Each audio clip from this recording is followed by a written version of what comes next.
Hello there, guys. How's it going? I know I usually do not stream on Sundays, but this was a very special day. One, it's my dad's birthday. He would have been 69 today. But two, it's funny. I specifically told Vanessa that I thought the universe was working in our favor when she had stated that she could do today's live stream. And like the first thing I did, I looked up and I said, "Thank you, Dad," because I thought it was so cool that it was happening on my dad's birthday. And it was like as if he was there to help me out with it. But, you know, this person in particular, Vanessa, I have truly been a fan since Rebels started. I remember watching Rebels when it first came out. And I already knew that this show was going to be so incredible due to the fact of how great Clone Wars was and how everybody was just, in the beginning, always thought that these shows were childlike based. And then afterwards, they ended up being more gravitated towards adults. And I knew that this show was going to be incredible. And the fact that I, to a point, certain episodes loved more than Rebels, than Clone Wars, it holds a big, dear heart thing for me. But not even going to waste anybody's time. I'm going to bring Vanessa in. So let's bring her up. Hi there. Hi, Vanessa. Hello, Vanessa Marshall here. I'm so grateful to be here. Thank you so much. And I'm honored. And it doesn't surprise me that this is such a special day. That's been happening a lot lately. Yeah. Where there's these magical moments that are so perfectly timed and just such great signs for good things ahead and special things in this particular moment. So I'm honored to be here today and especially today. And I honor him today. And that just really moved me. I was so touched by that. So thank you. Thank you for working on a Sunday. Yeah. No, I thought it was funny. Like when I messaged you and you were like, "Oh yeah, I'll get back to you with a date." And then I woke up that morning and I saw your message and it said June 1st.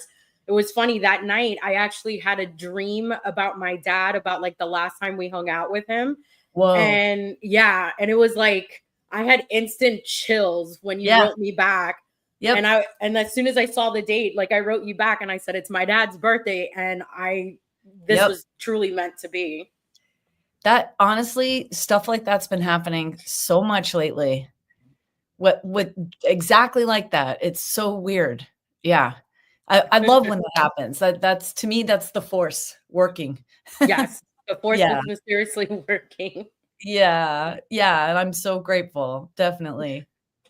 Well, like I said, I've been dying to meet you fully. Like we talked in the background, we did get to meet briefly at San Francisco Expo, but that con, I was extremely taken back on how packed it was. Yeah. And just being in a different world. It was a lot. A lot of people, a lot of stimulation, definitely. And so does that mean is your birthday at Thanksgiving? Yes. So my birthday this year is on Thanksgiving. Oh my gosh. All right. So, well, I hope you don't get upstaged, right? Yeah. Yeah. We'll do something special this year. Yeah. Yeah. It's funny. So my mom, like the day before Thanksgiving, kept constantly, she was trying to do everything possible to give birth to me on that day. Oh my God. She was like forcing it. And she was like, "I want to have a Thanksgiving baby." So it's funny. The birthdays are every 7 years. Right. Wow. That's so cool. Yeah. So this Thanksgiving, I'm not sure what I'm doing. This Christmas, I'm trying to go to England. Ooh. I'm trying to see my friends and family there. Yeah, I don't know. That's another thing this year is like, it's a lot of synchronistic sort of intergalactic timing things, but also looking at what's important. And, I've put work ahead of everything for so long and I really miss my friends.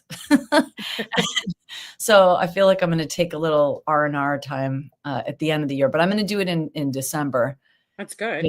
Just go, refill my heart and soul over there. Well, you deserve it. You've been busting your butt. I've seen you like I said, girl.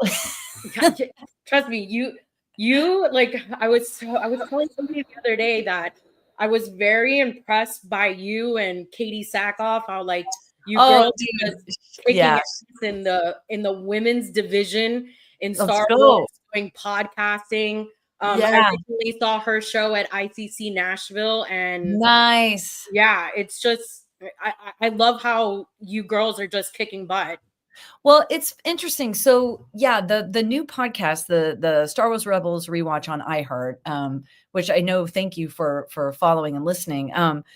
We sort of came together accidentally, and we wanted the whole cast to join, but unfortunately, Freddy has 2 other podcasts already, and Steve has so many conventions, and he's doing on camera stuff, or well, I guess it's his voice as Zeb and Ahsoka, or I don't, Mhm. he has been historically just like all over the place, and he doesn't have a free minute.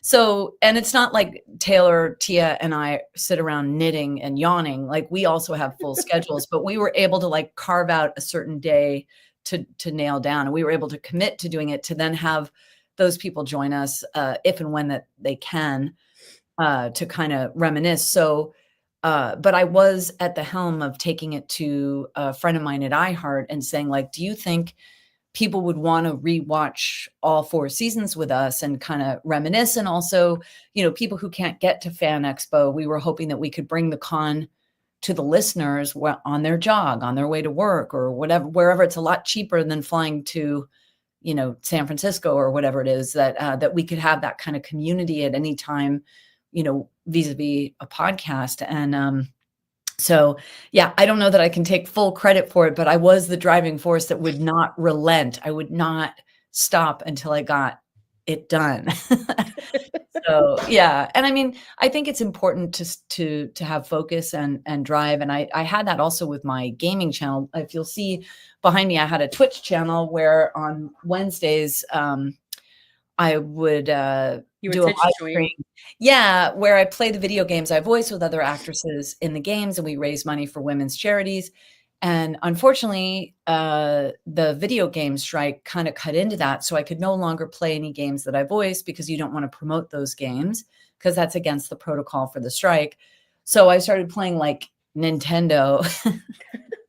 And it just like, listen, if I'm Shiva and I'm playing Kari Walgren or someone else in Mortal Kombat, you know exactly who we are and what we're doing, and we're raising money for charity. To me, that vision is clear. But me playing, it's Mario, like me playing some dumb video game. Like, one guy put on my YouTube page, who is this chick? Like, anybody knows who she is. And I read that, and like, you're always going to have haters. It is what it is. Yeah. But valid point. Valid point. Like, I'm not a gamer per se. I'm a good person who loves to bring fans closer to their favorite voiceover actresses. I love to do something good for the world, because I'm trying to prove that humanity is still good intrinsically. And I feel like it is possible to have fun and pay it forward. That, to me, that vision is clear. But me playing it's Mario is so not my vision that I just had to pause that. And I put a lot of effort into it. I had a lot of people who were helping me out. I mean, I had like a tech guy. I mean, I have a spotlight framed photo of my 11th year mullet photo. I mean, ladies and gentlemen, my name is in neon. Like, there's a lot going on over here, buddy. I love that photo, by the way, and I love that you have it as a pillow. Yeah. Oh yeah, dude. This is for like sweet hot mullet juice dreams. Yeah, I have a store. It's like, you can, if you go to vanessamarshall.com, you too can sleep next to the mullet.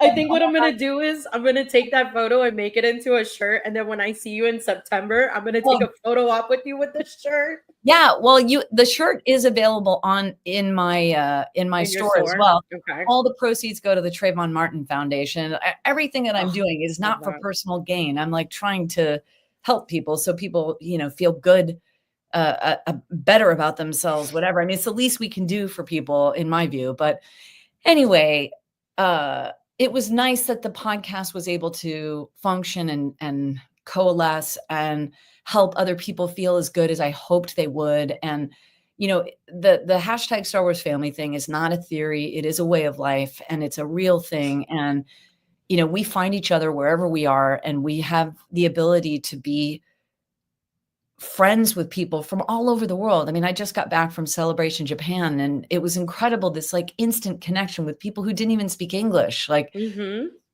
wonderful woman. She took the time to write out. I have all the gifts that I've got from any event anywhere. That's amazing. Yeah, but Noriko, I'll never forget her. We like totally wept and hugged each other. And I don't know.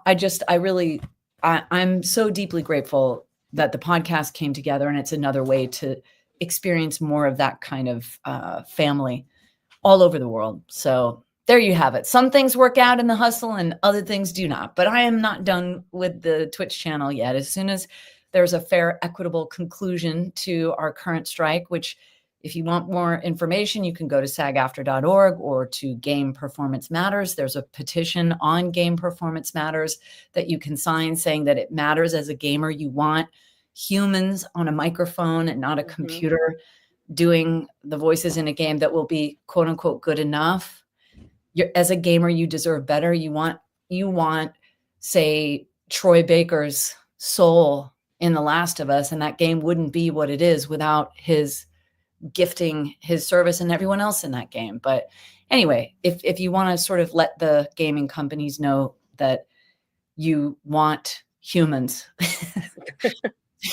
to voice things, please check out that petition and learn more about it. So until that is settled, I pause. I hold the line with my brothers and sisters and my non-binary friends, and we hope for a brighter future for humans. I will definitely put all the links to that on the description for this. You guys can definitely check it out. I'll even put it on my story on Instagram, so you guys can definitely sign that petition. It needs to get signed.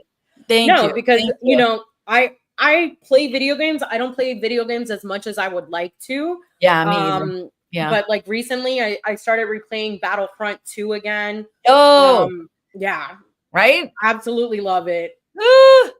So good. Yeah, it's so good. And then, we have this video game console at my house that I bought during Christmas. It's this thing called Pandora's Box, and it comes with like 3,000 games. Whoa.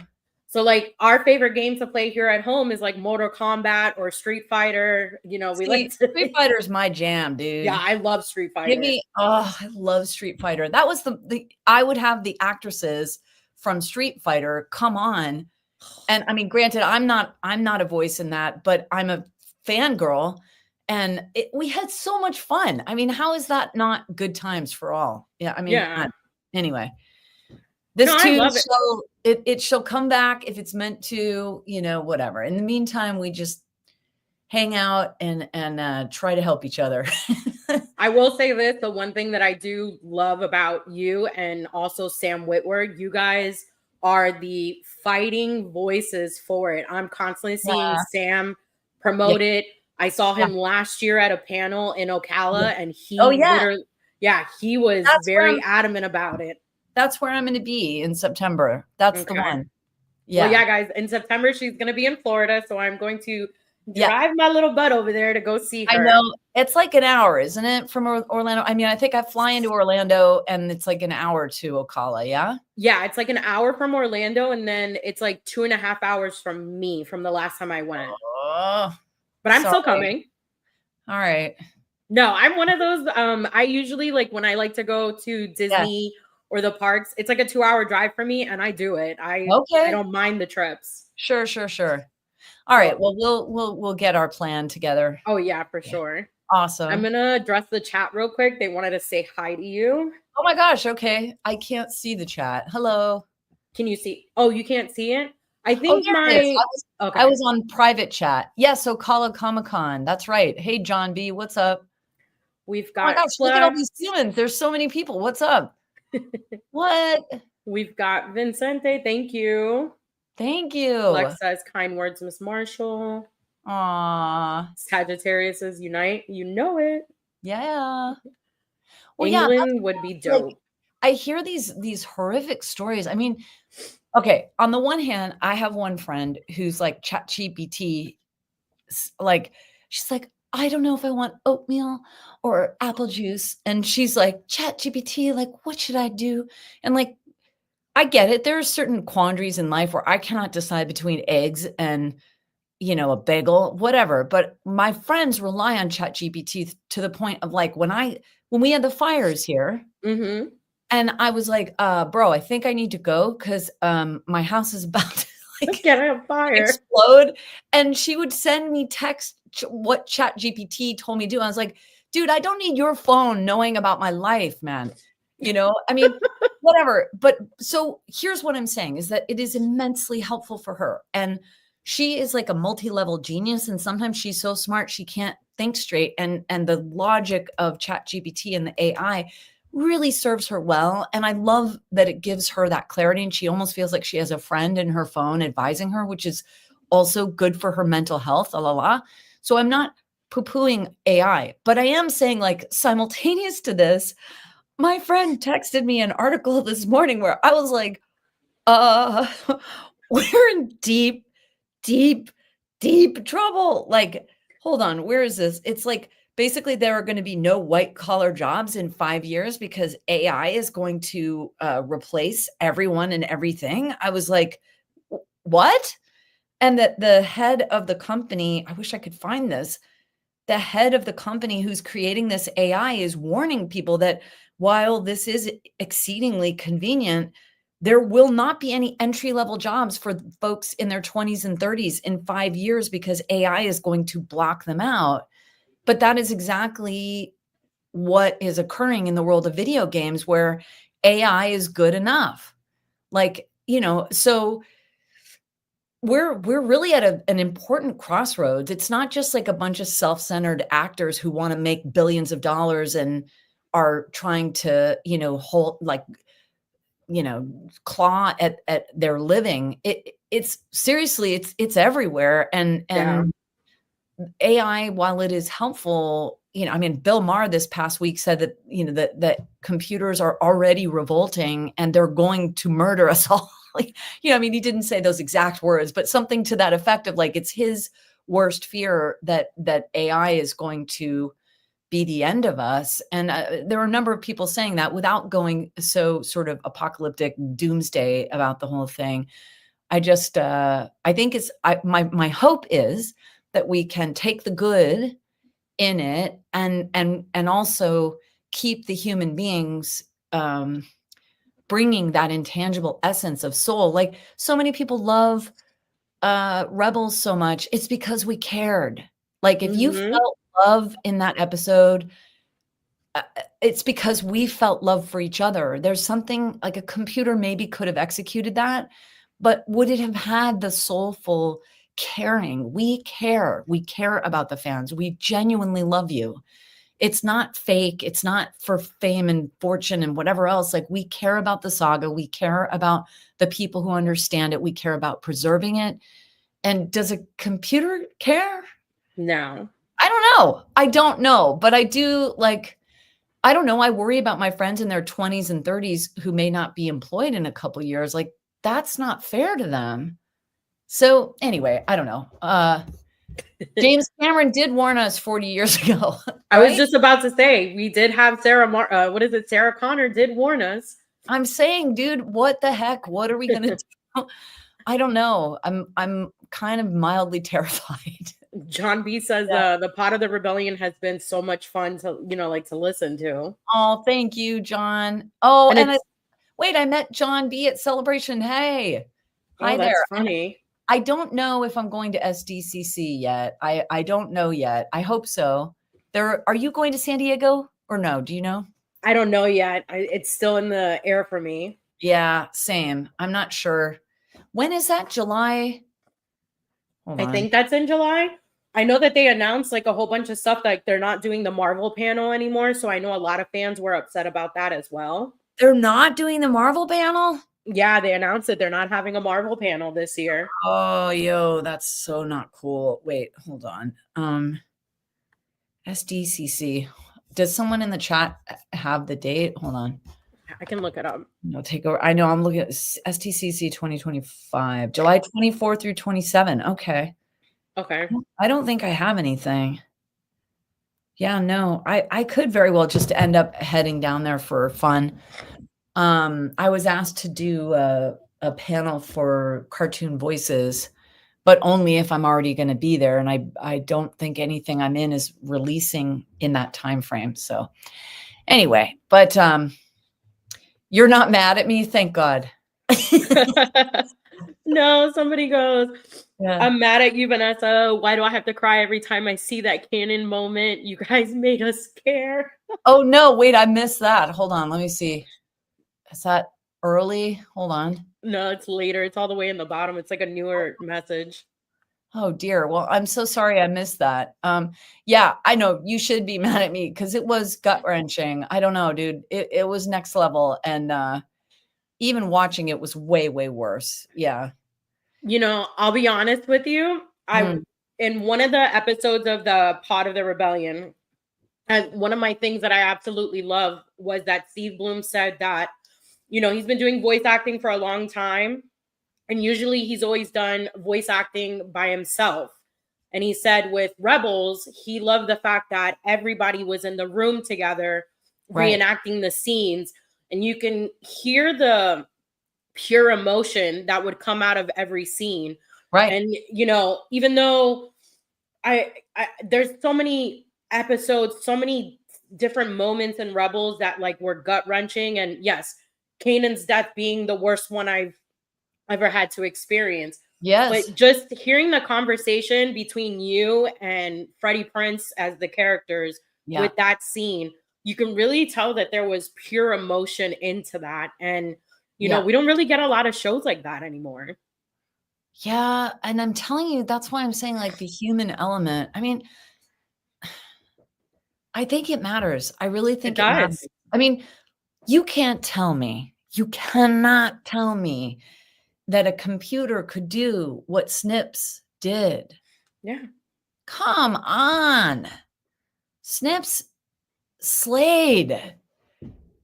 You know, I mean, Ashley has forever there's such a special, special place in my heart for that woman, her body of work, even, Nika Futterman, what she did with Asajj Ventress, Oh gosh. Yeah. she's my girl. I mean, I words can't express, like, I can't imagine a computer making me cry like that. I don't know, maybe I'm wrong, Yeah. but anyway, I do hope that we all are able to keep, I mean, look at what Rebels did, like, we're all here right now together because of that. That's a Yeah. beautiful thing. A sacred storytelling brought together human beings who are listening to each other, communicating, learning, and uplifting each other, like, how that's a beautiful thing, and again, AI, ChatGPT is helping my friend immensely, but, like, I don't know. I'm just grateful that we've had this time together, and I hope we continue to be able to experience great storytelling with humans and not just, um, Robots. robots. Yeah, yeah. Vicente says, yeah, that type of stuff can't replace the human element of emotion like that. No, Right. it Thank can't. you. I mean, look at Andor. Come on, dude. Please.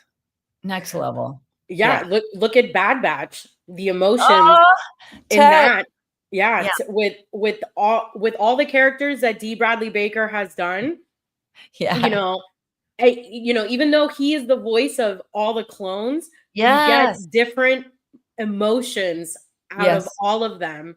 And, you know, I don't think AI could ever replace that, which, like I No, said, I I don't think so. 100% agree with you. There you go. I'll use that as my example to prove my point. Thank you, Nerd Affiliated, for the yes, Thanks.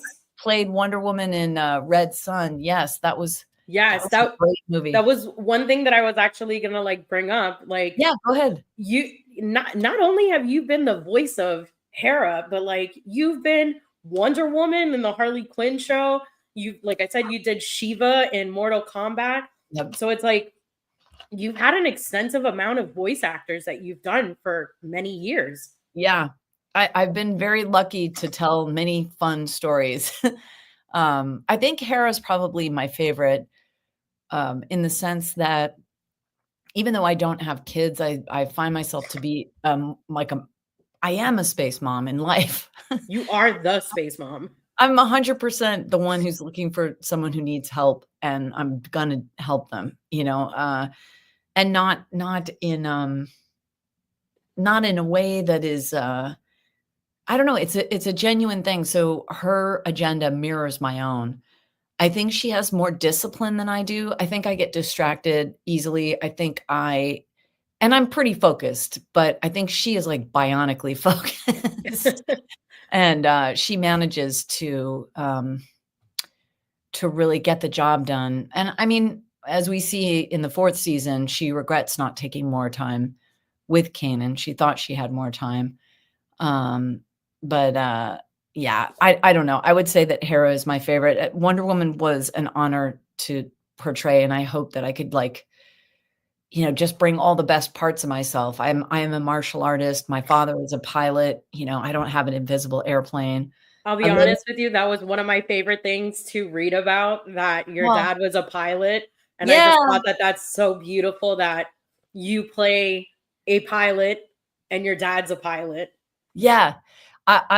My dad is the coolest. I love my dad so, so much. And all my life, he was in the Air Force, and he would always talk about flight, the value of perspective, how important it is to fly above and sort of see the earth, and how important and yet insignificant we are in the grand scheme of the galaxy, really. And when my dad would fly, he would appreciate that and sort of humbly land the plane and then take his place back in society. But I was raised with that kind of awareness for valuing reflective time, and also manners. Like, here's the thing: when you're in the air, and I think that's why Hera is more focused than I am. Pilots cannot be distracted by shiny beads. Like, the amount of focus that it takes to be a successful pilot, there are way too many things at stake. Yeah. That level of focus is something I truly admire, and I tried to bring that to Hera and honor my dad, as we're honoring your dad today. I dedicated that to him, and it meant the world to him, because I think it let him know that I heard all of his lectures, and I was bringing them all to that particular scene, the Wings of the Master episode, when she's talking about flight and how vital it is for her and her purpose, and how she gives back. But yes, I was Jan Ors in Jedi Outcast. That was crazy. That was a long time ago. I know. I was going through your list of like some of the stuff you've done, and I'm like, holy crap! I'm like, I've heard Vanessa's voice for such a long time. Yeah, yeah. My favorite character outside of the ones I play, I like Jean Grey in the X-Men. I love me some Jean Grey, and I I love like Jennifer that. Hale. Yeah. We got Jake Bream. He says, Vanessa, out of curiosity, how is it being involved in the MK universe? You're amazing as Shiva. Oh, thank you. Well, it's interesting. I got to play Sonya in the mobile game that came out subsequent to the Mortal Kombat 11. So that was even crazier than playing Shiva.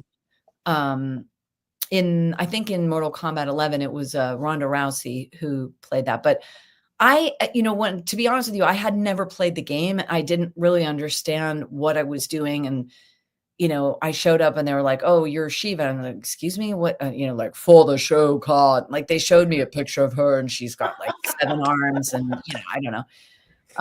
And they were like, she's like, I don't know, she's got a lot of bass happening. Yeah.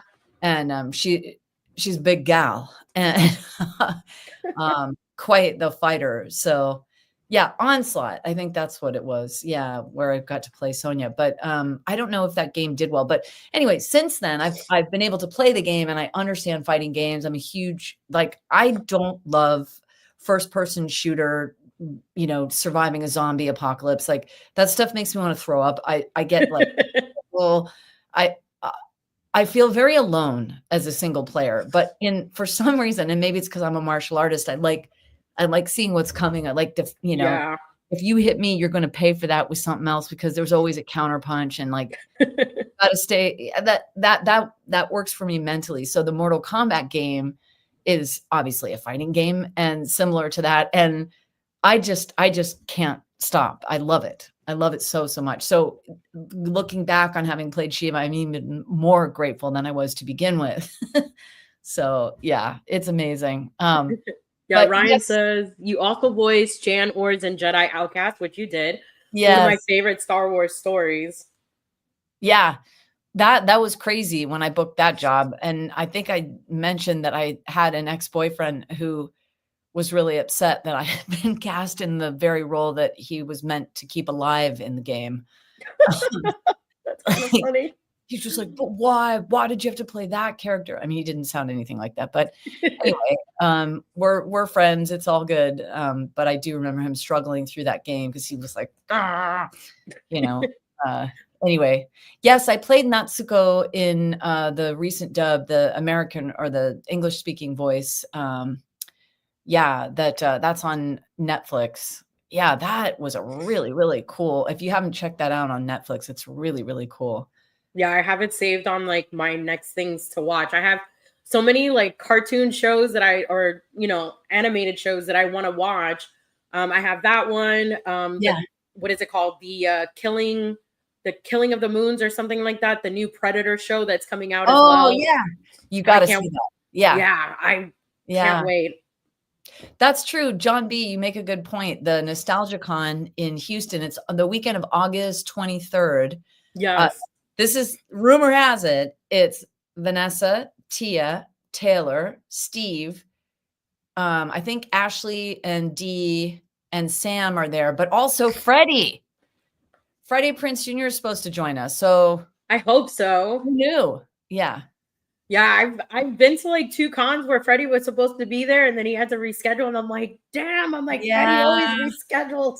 I know. I think they have a cardboard cutout of him, for those moments, like, just so he's somewhere. Just Yeah. standing there.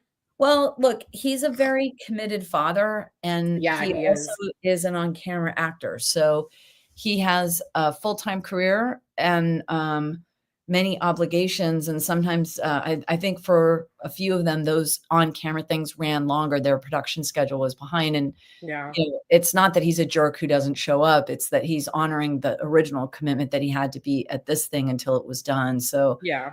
but I do understand that fans really wanna see him, so Well, I think because fans are ready to they want to be at a con where it's like everyone is there. And it's really exactly. hard to try to get that together, especially because, like you said, Yeah.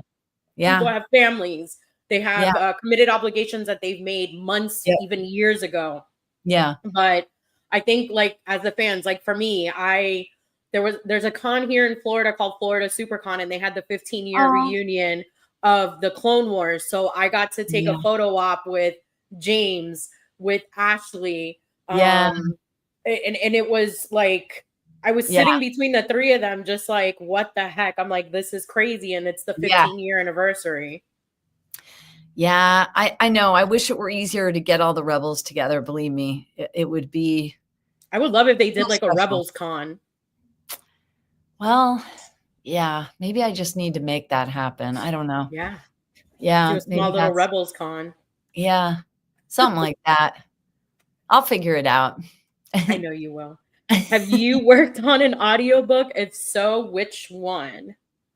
I don't believe so, unless I'm misremembering.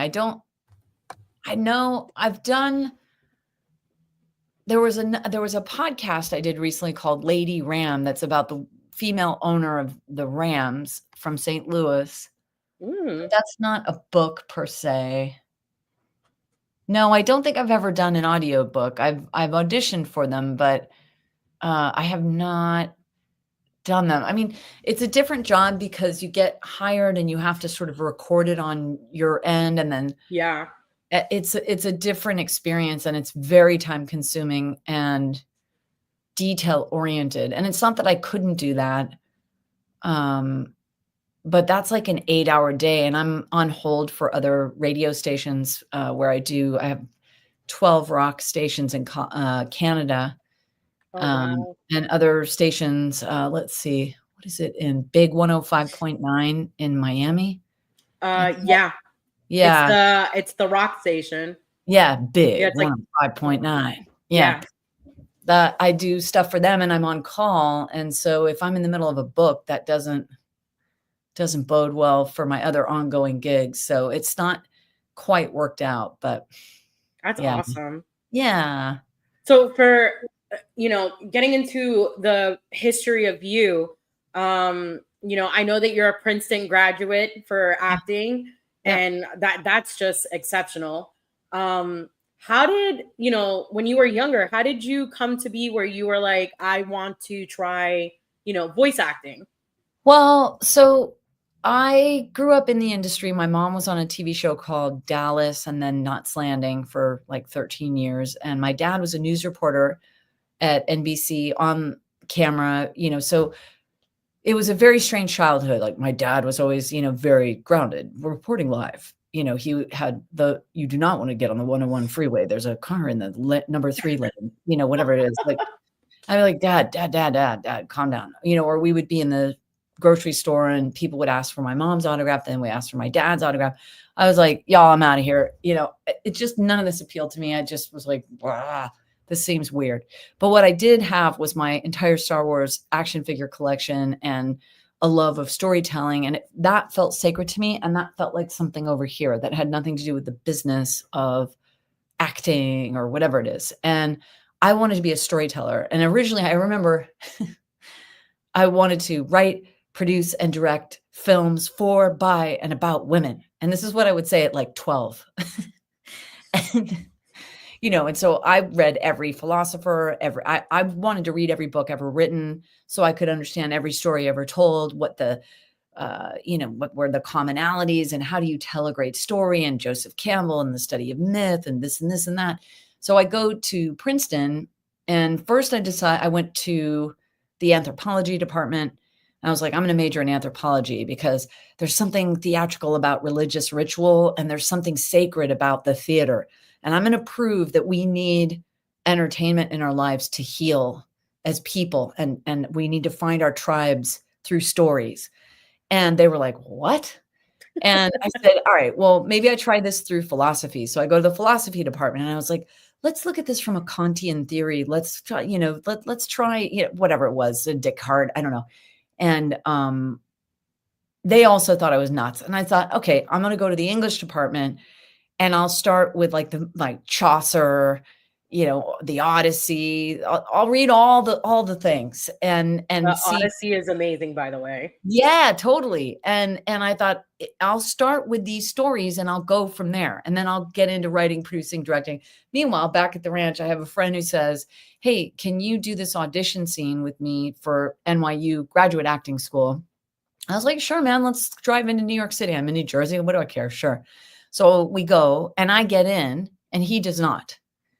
And that was awkward. And now out of 2,000 people, only 20 get in. And I was one of those 20. So I was like, well, maybe I just hang out here and learn how to talk to actors because I don't know how to talk to an actor. I don't know how to direct or whatever.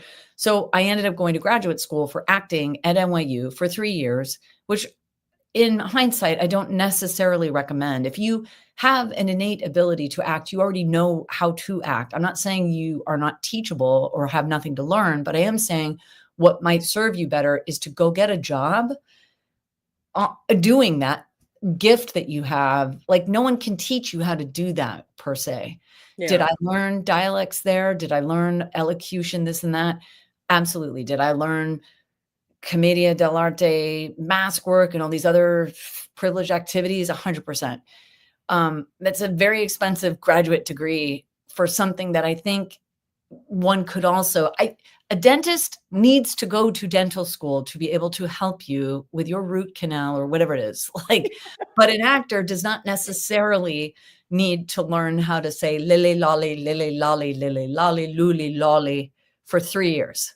So just FYI. So anyway, I ended up coming back to LA doing stand-up comedy.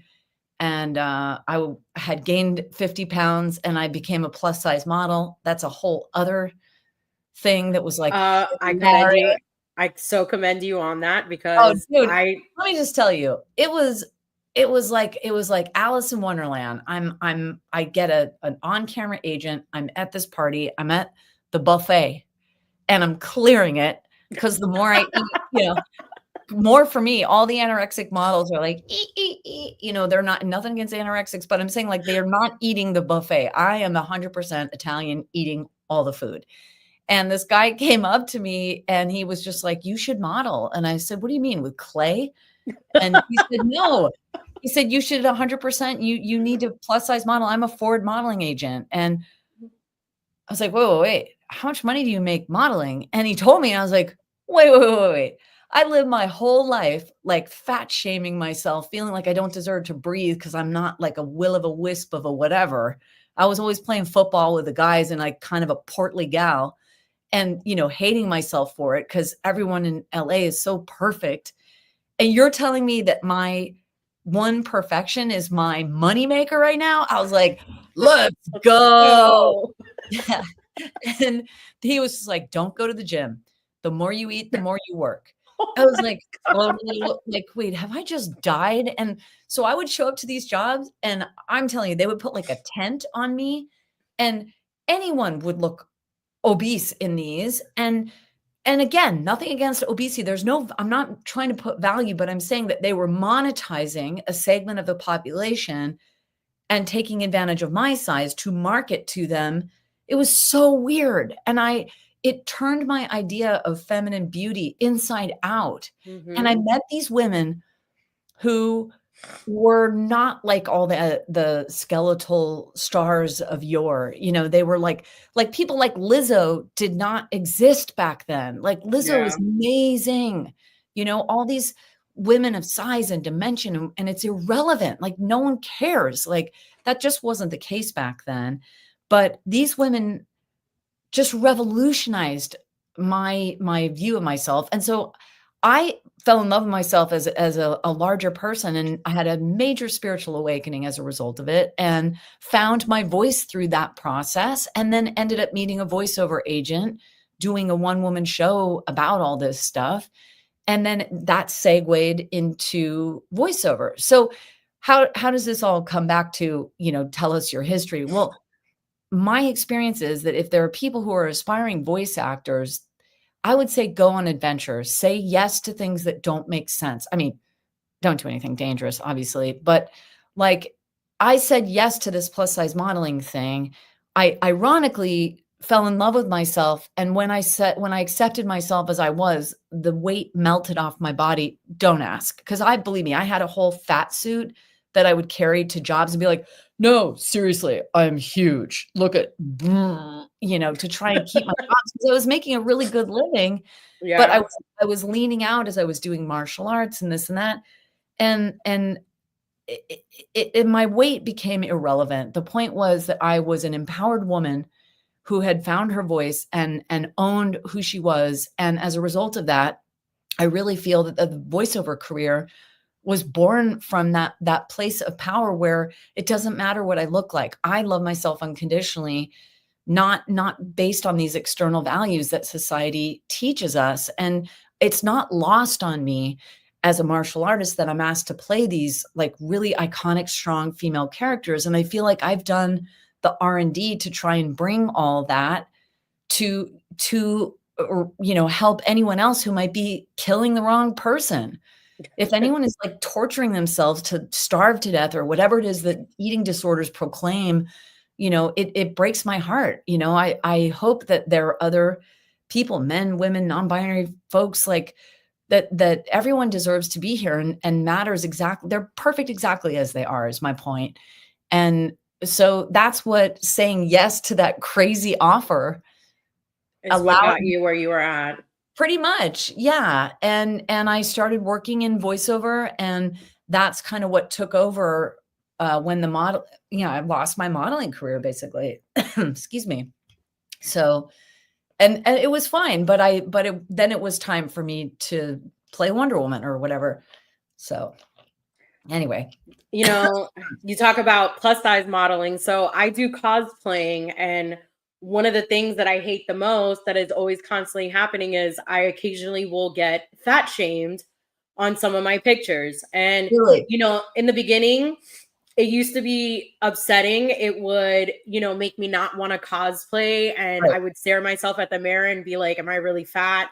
And eventually, like, a lot of people were supportive. I would get women who were heavier than me would message me and tell me like, hey, thank you so much for cosplaying. Yes. You're thick, you're beautiful, and you're giving me a boost of confidence to be able to go and do this as well. And I always wanted to do that because I'm Hispanic. So, and I'm with an Italian man, and we're going to Yeah. be eating carbs like crazy, but Let's go. Yeah. yeah. But, plus size models like yourself, Ashley Graham, Oh, even Sophia Loren back then, you yeah, man. know, Mhm. it's Yeah. it's very inspiring and moving, and it helps women like myself and other women out there who Yes.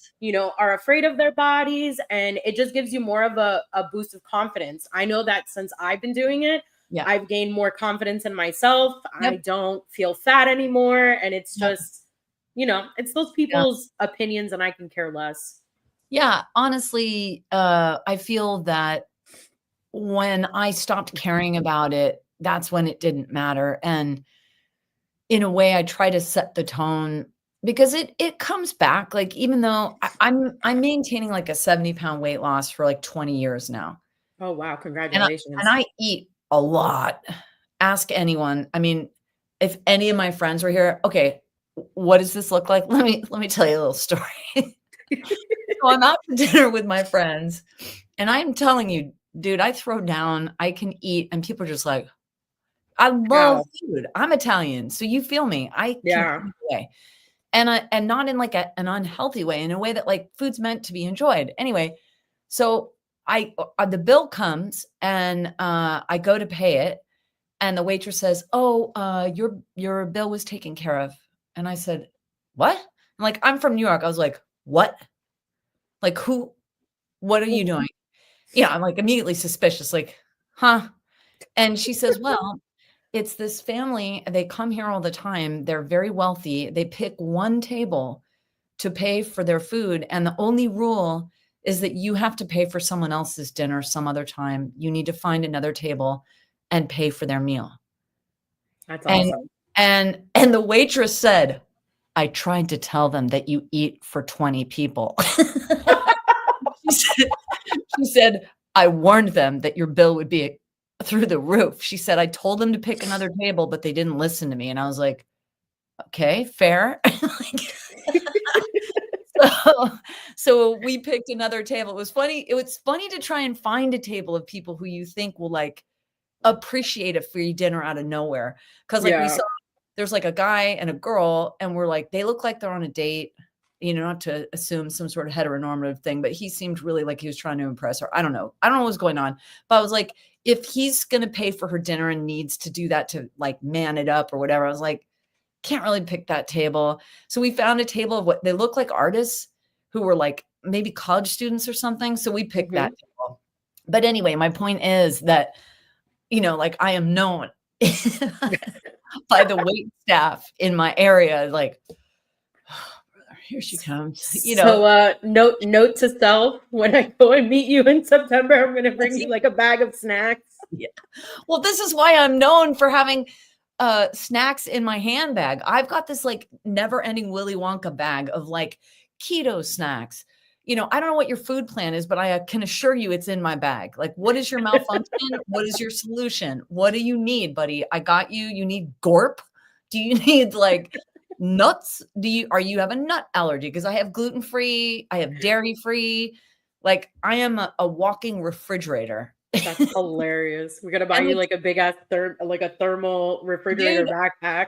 no, I can't. I get uncomfortable if someone looks like they have low blood sugar. I can't focus. I don't know if that's like an Italian thing, but like, I tell people at conventions, I'm like, "Kids, you're running around. You don't understand. You're waiting in line. You don't let your blood sugar drop. If you start fading, come to my table. I will feed you." And Yeah. like, and they come, and I'm like, "Yo, here's a bar. You got this. Like, go get back in line."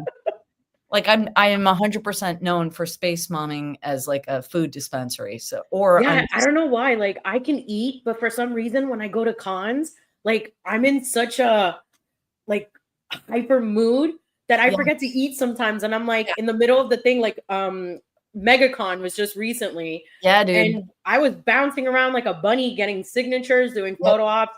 And Yeah. eventually my friend Ricky was like, dude, we need to eat. He was like, No, you 100%. And he's it like, just we've been hit. moved. Yeah, It it just hits. hits. That's when I'm there. That's when I'm right there.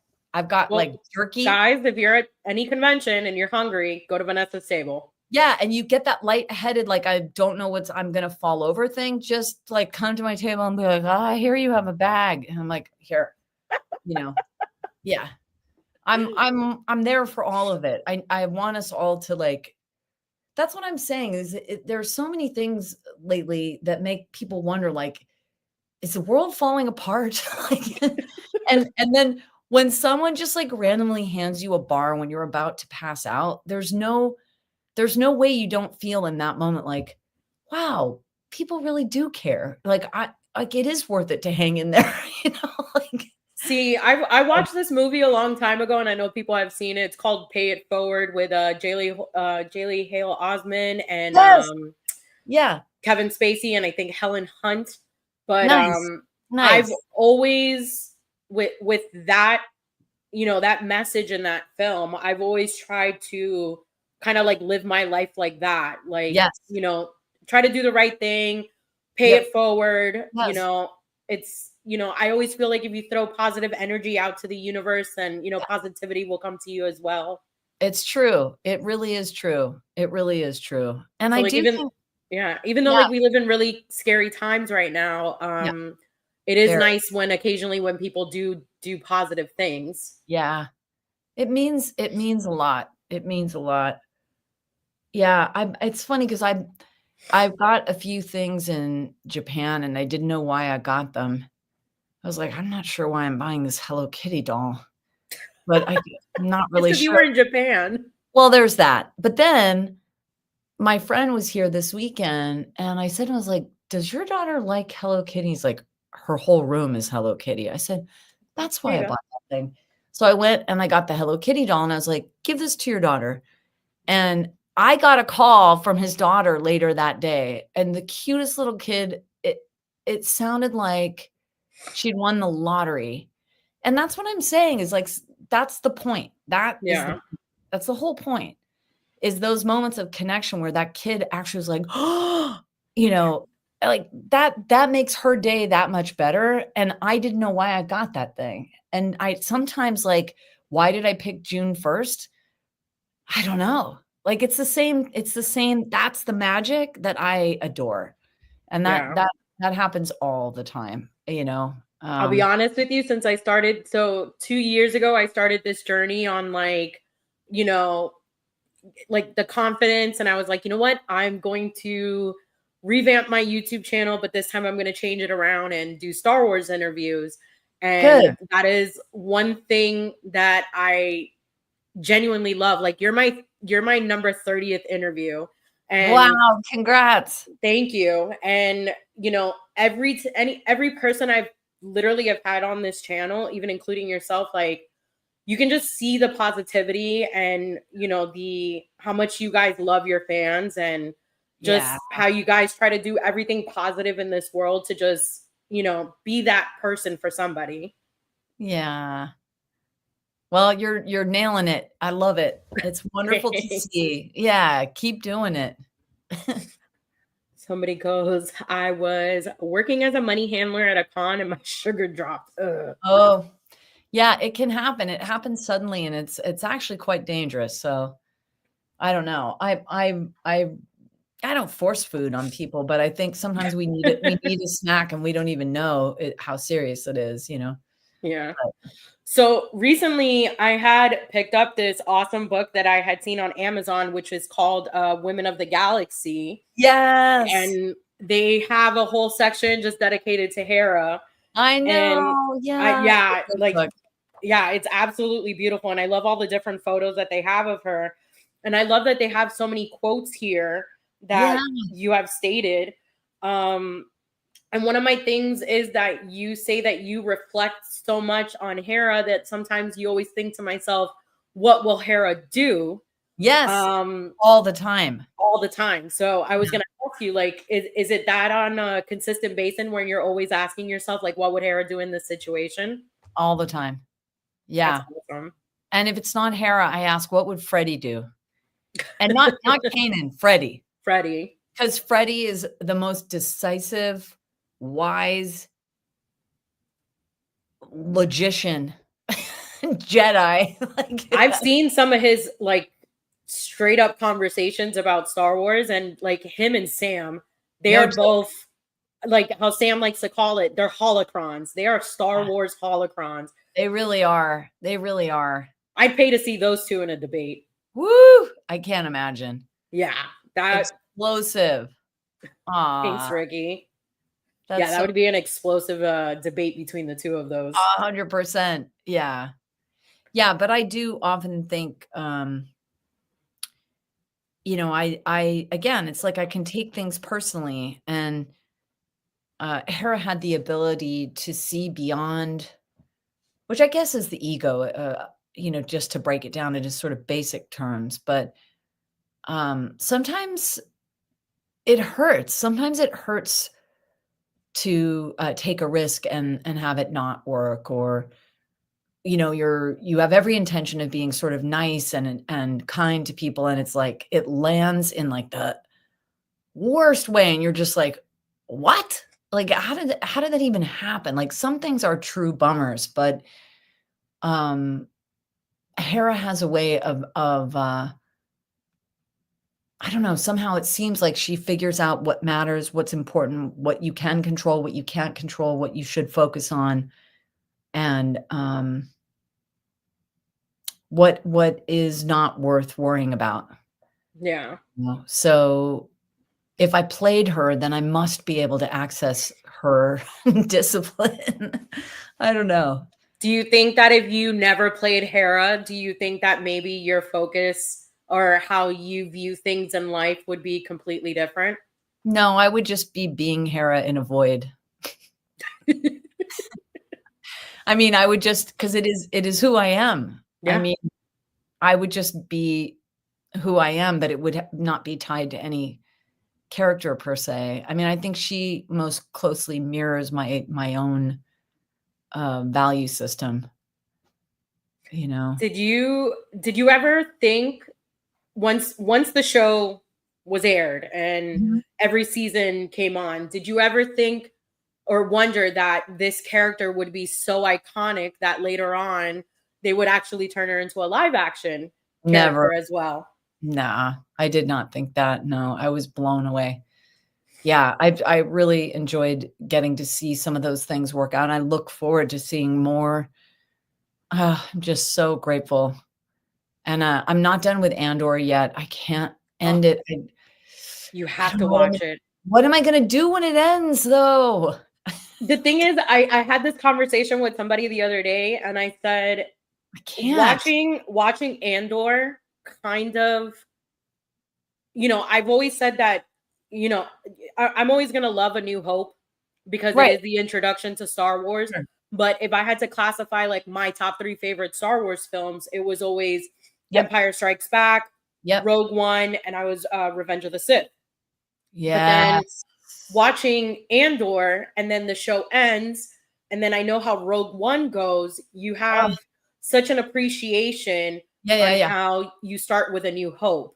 So my views for it now completely changed. And I feel like a lot of people feel the same way. I agree. I'm savoring every moment of Andor. I'm just saying I'm so, I don't know, when there's no more Andor to watch, I think I'm going to cry. Oh, you know what I'm saying? So I'm just trying to like make it last as long as possible because I need more. I cried so much at the end. I recorded my reaction, and I was like, I was hesitant about posting it because I was like, one, I'm an ugly crier. Look, man, who isn't? Come on. Yeah. Well, but yeah, it's worth it. I will finish it. I am really just trying to make it last as long as possible. So yeah. Yeah. Anyway. We did have a question earlier. It said, Okay. if you could play a live action role in Star Wars, would you want to be a Jedi, a Sith, a Rebel, or Empire? Probably a rebel. I mean, it might be more interesting to try a Sith, just for contrast. I don't Ooh, know. I could see you being an Inquisitor. Or how about a Mandalorian? Where do they fall on the spectrum? Ooh. Yeah, where do they fall on the spectrum? Because they're good and bad. You never So, know. you never know. So I do have to ask, because this is one of my questions that I had asked Ashley before. I even asked Okay. James, and I asked D. Bradley Baker when I met them in cons. But what was your favorite episode of all time that you recorded for Rebels? I think it was pretty much The Wings of the Master, the episode where she describes flight. As I said, I dedicated that to my dad, and that was just such a special ode to him, and it just made me feel like I understood Hera so much more, to hear her say the very words that I had hoped that that was how she felt about flight. So for me, it was a realization of a number of things that are very close to my heart.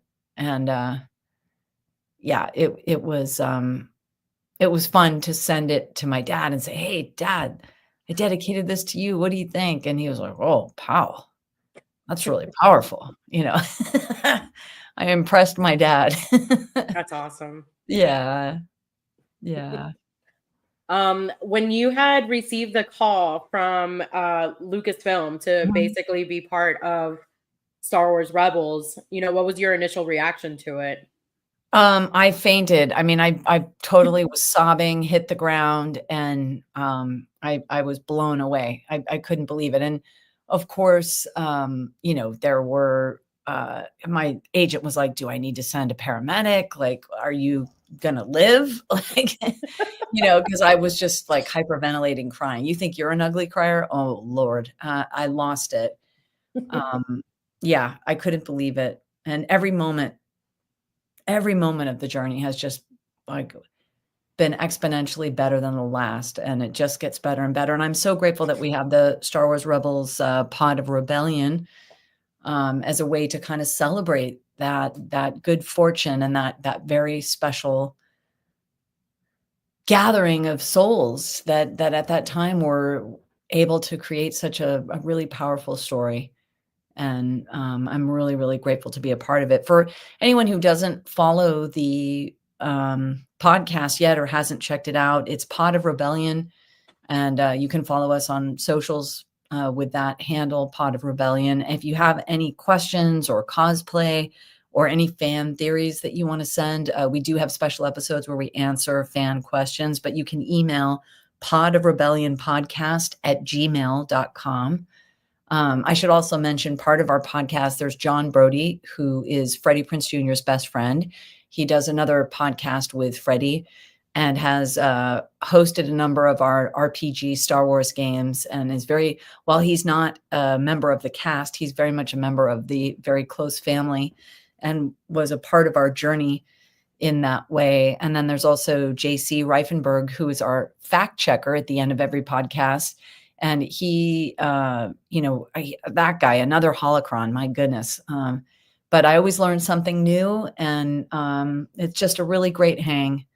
And hopefully people can come and hang out with us. We'd love to get to know you better. It's such a great show. Like, I'm in the medical field, but occasionally, like, when I am able to listen in, I'll like stick one AirPod in my ear, Oh, and that's my awesome. phone's like in the back pocket of my Yeah, scrubs, and I'm just listening to the episodes. amazing. And one thing that I do love listening about that show is that you guys are reliving the episodes again. So Yeah, it's like some of these episodes you guys probably haven't seen in a while. And yeah, because you're seeing it now from a different perspective as seeing it when you were actually voicing it, I feel right, like you guys have been getting more, like, you're finding more little hidden Mickeys into the episodes. And right. you're realizing more of, like, what that emotion was during that episode. Right. That's exactly what happens. And it's also, we thought we understood it at the time, but now that we've seen everything that's happened since, to rewatch it, knowing where we land is really, it's even more powerful for us to reflect on. It's like we're having these mega experiences of reading it on the page, performing it, seeing it back then, and now rewatching it 10 years later. We just celebrated 10 years since the first airing. And, what better way to celebrate the 10-year anniversary than to honor each episode? So, I like that. it's been really, really special. So, yeah. And I will say your character, especially with Hera, I love the fact that there's young girls that I always see constantly, you and one of your friends who's actually a friend of mine as well, Sammy Sandula. Oh, I love Sam. I love Sam. She's great. Yeah, I always love the fact girl. that you guys are always doing charity stuff and, stuff with young girls who are always constantly dressing up as Hera. Yeah. Even one of the young ladies that I follow on Instagram, her name is Max Rebo. She dresses up like I love Max. Max is a good friend, and also Indie Speeder. Yeah. Yeah. And I love that you guys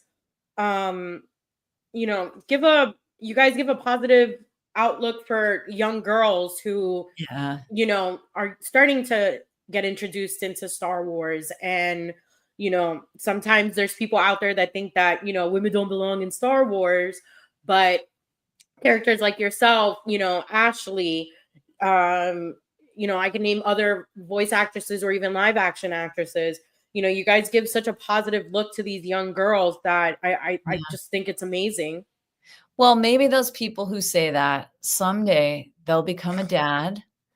And when they have a daughter and their daughter says, Dad, I want to get a Sabine character figure, that guy will be able to take his action figures out and share that with his daughter. And he may change his mind. Yeah. So the story's not over yet for people who say that, there's more life to be lived there to learn why it's important to tell everyone's story. And I'm grateful that Lucasfilm does that. Yeah, I love it. And then within the past couple of years, they've been doing that. They've been making more women in Star Wars, especially the characters, be such badasses. Yeah. I mean, as someone who's received letters from fathers who say, I put all my action figures away. I tucked Star Wars away somewhere. But thanks to you and the iconic character of Sabine, my daughter can't wait to talk Star Wars, see Star Wars. So I'm able to take my action figures out, and I'm now able to bond with my daughter over this incredible story. So thank you, Vanessa, for doing blah, blah. I'm like, I didn't do anything, but what I hear you saying is that families are brought together. And it is the strong female characters that allow dads to bond even more closely with their daughters. So, it just, different people are at different points in their lives to find enough value in everyone being involved in Star Wars. So hopefully we will all evolve to love and support each other that way, because it's ultimately really beautiful, you know. But and that's why, for me, why I became such a huge Star Wars fan. My parents got me into it. My mom got me into it. My mom was a huge Star Wars fanatic. That's so cool. And she introduced that to me as a kid, and I just never stopped. Like, I have a whole arm tattooed of Star Wars. I have a whole toy collection.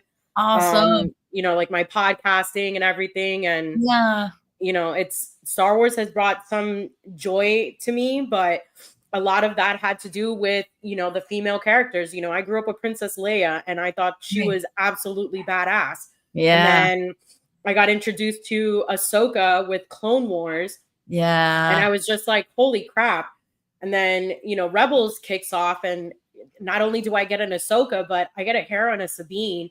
And it's just like, it's amazing. And I love that we keep getting more of these women, characters, and it's just, the connection is amazing. I agree. I couldn't agree more. Yeah. Now, you did say comments about Sabine a lot, and I did read that Sabine is your favorite Yes, character. she is. I love me Which, some Sabine. Yeah. why do you pick Sabine more over Hera? Um, well, believe it or not, I'm a sculptor and an Okay. artist, and I like seeing a character utilize their art for expression and rebellion. And I really respect that. And I love that she's a munitions expert. I love her flav, her whole color palette, I just love all the things that are Sabine. Hmm. And I love Tia, in a weird She's so way. nice. I respect her so much. And, I learned so much from her. She's very outspoken and she does the right thing. She says the right thing. And, I just, I don't know, it probably impacts my favoritism. But, yeah, I unfortunately have a job at 5:30, believe it or not, Yes. for one of my radio stations, so I don't want us to be, like, interrupted mid No, no, no, no. And whatever, I but even was gonna cut this off because I knew we said 30 minutes and we're now into an hour. well, I could talk all day and we'll continue to talk. I Yes. will come back. I will have fun things to talk about in 2026. So when those things erupt, uh, I will come back and we can celebrate those things. So we'll end the segment now, but I just wanted to end this with one last question. If you had any advice for a young girl or just anyone in general who wanted to get into voice acting, what would be the main lesson that you would give them? Well, that's a really great question. The water ski over the truth answer is, and by that, it's not that it's a dishonest answer, but it's a practical one. Go to D. Bradley Baker's website, I want to be a voice actor.com. And Dee has provided a free website where you can learn literally everything you need to know to answer any and every question you have. It is my constant resource for information and tools. There's how to set up a home studio, how to get an agent, there are exercises for you to practice, etc. That's kind of the brass tacks of it. Steve Bloom has Bloomvox, Blumvox.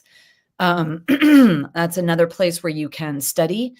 And I think studying I still take classes. It's almost like, hey, did you brush your teeth last night? Congratulations. Guess what you're doing tonight? You're brushing your teeth again.